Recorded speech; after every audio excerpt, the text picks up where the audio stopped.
Hello everyone, welcome back to Reading Through the Generations. If you're new here, my name is Precious. Thanks so much for stopping by. This week I'm playing a bit of catch up and answering the Get to Know My Book Taste tag, which was created by Mary at My Name is Mariana's and Sam from ThoughtsOnTomes. The both of them even created a playlist where you can get to know other book reviewers, and of course I'll leave that linked in the description box down below. And I was tagged by my friend Daniela at Uncommon Reader. Thank you, Daniela, for always including me in on these book tags. So their first question is, how do you rate books? Give a quick rundown of how you do your star ratings. If you don't use star ratings, how do you evaluate your books? I base my evaluations purely off of my reading experience as a whole. It's all about the journey that the author takes me on, how I felt with the character being in their thoughts and in their way of looking at the world, and even what I thought about the subject matter, as I do read quite a bit of nonfiction. There's so many ingredients that go into what makes a book perfect for me, such as characterization. Are the characters complex? Are they intriguing? Do they feel full-bodied? Voice is another factor that's important to me. What is their character arc?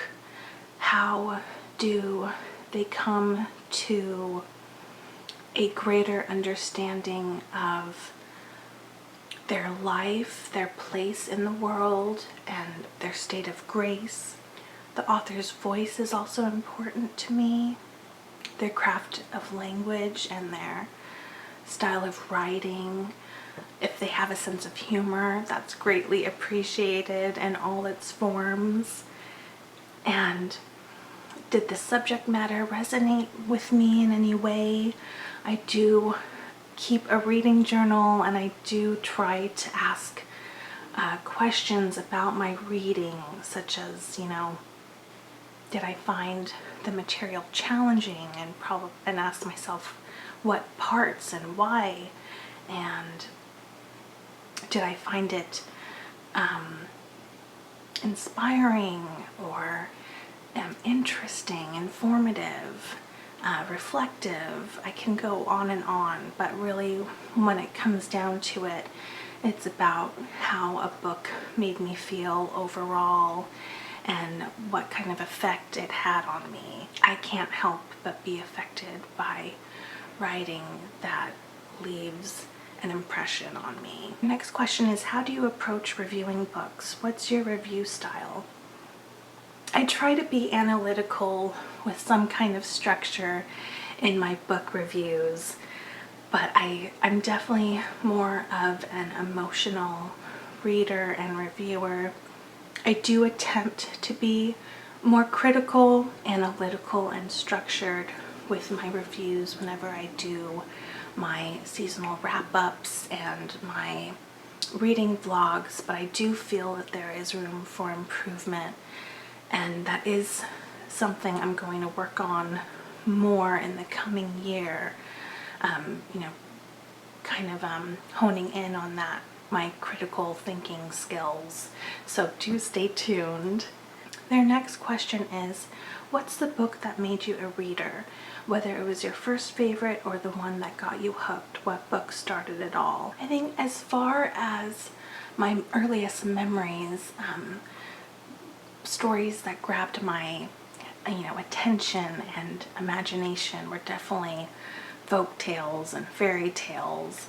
And it wasn't until 4th grade when my childhood bestie introduced me to Little Women and Jane Eyre, and they were abridged versions, but man, did these really leave an indelible mark. They really shaped me as a reader. The characters of Jane and Jo, and we bonded over these books.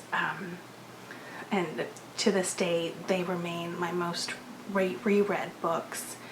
I just love them, and they influenced and shaped my own writing, and my love of classics, particularly those written by women who've come before me, and my love for the Bronte sisters and other classic novelists. The next question is, do you generally prefer character-driven or plot-driven stories?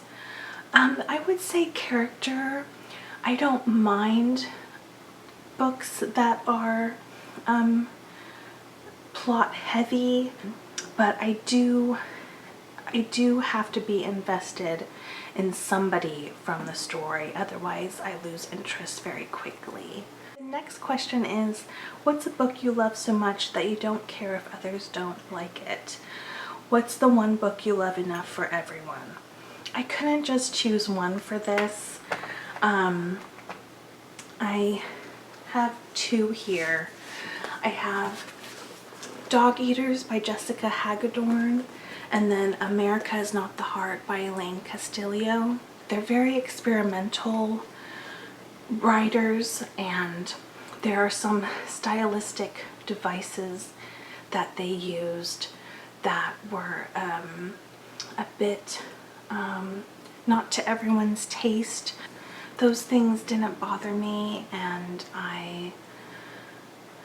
they didn't detract from my overall experience of these beautiful stories, which are about the Filipino American diaspora and the working class immigrant experience, which they tend to be overlooked in literature, and I love them enough for everyone. The next question is, what's a book you love so much that if someone doesn't like it, your reading tastes don't align?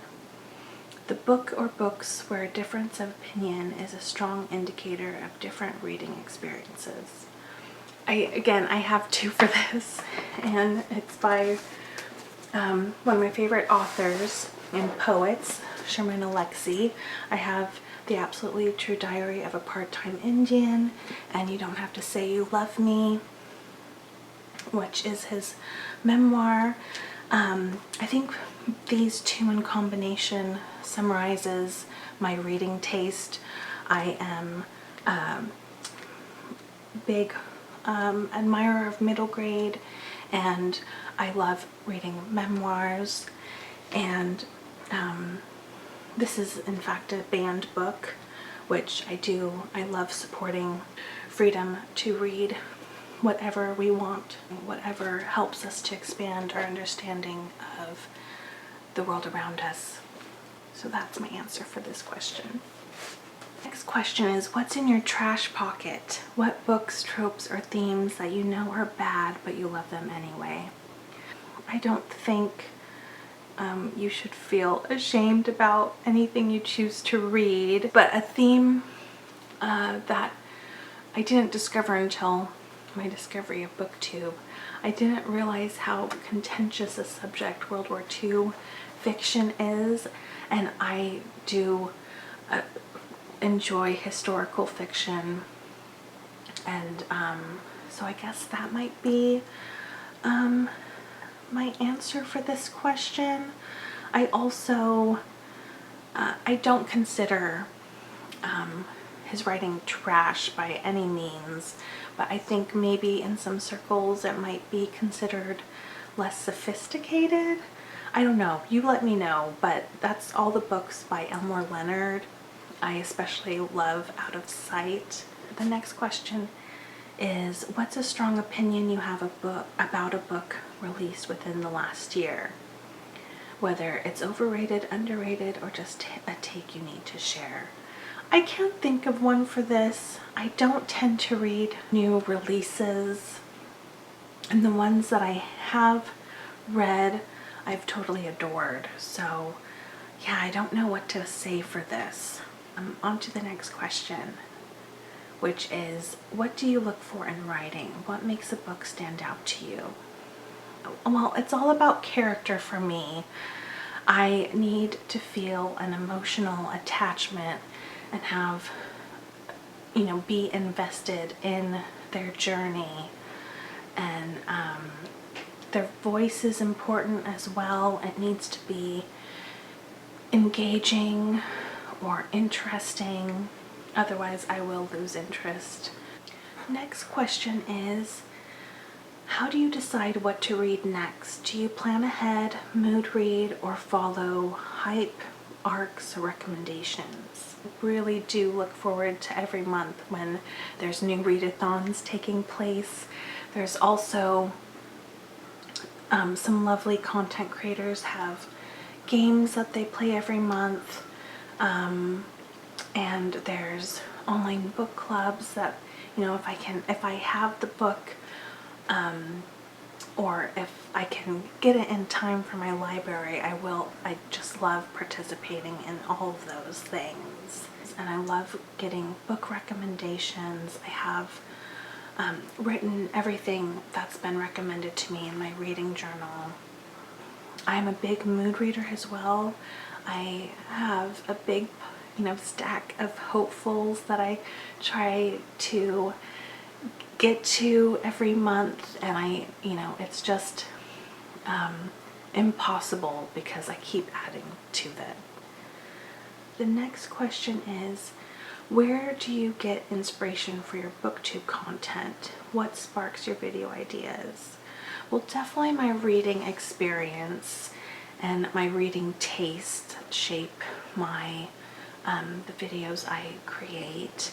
Yeah, so for example, I FaceTime with my little nieces and we read together when we FaceTime, and that inspired me to do my parent share series where I take children's books that my nieces and I have enjoyed and pair them with some of my favorite nonfiction reads. The next question is, if you could make any book go viral right now, what would it be? What is a book you think deserves more attention and why? Yeah, one such book is Canopy of Titans by Paul Koberstein and Jessica Applegate. The Life and Times of the Great North American Temperate Rainforest. This book is only has 71 book reviews on Goodreads, which I think is a shame. And this book addresses the many environmental challenges that face this lesser known rainforest, and it is a very worthwhile read. I just think just everything that's been going on, it's just more of a reason to read books that deal with heavy subject matter. And I know sometimes when it comes to environmentalism, there can be a sense of doom, but this one really does maintain, it remains a hopeful one, and I would love for you to, pick it up and learn more about our temperate rainforest. And then their final question is, who are some booktubers with reading tastes similar to yours? There are so many eclectic readers out there, but a couple that read a wide variety of books similar to myself include, and I have my list here, so I'm just gonna name them in no particular order: Troy from Troy Towel, Zen Lu Reads the World, Amy from A-Star Reads, Jack at Spread Book Joy, Doris from Aldi Books, Sue Jackson, Nicole, A Cottage Witch, Daniela, an Uncommon Reader, and Sean Breathes Books. Yeah, they all have very honest and thoughtful reviews and make really delightful content, so do check them out. I encourage you all to answer this tag yourself if you haven't already done so. So that is my response to get to know my reading taste. Thanks so much for listening, and I'll see you next time.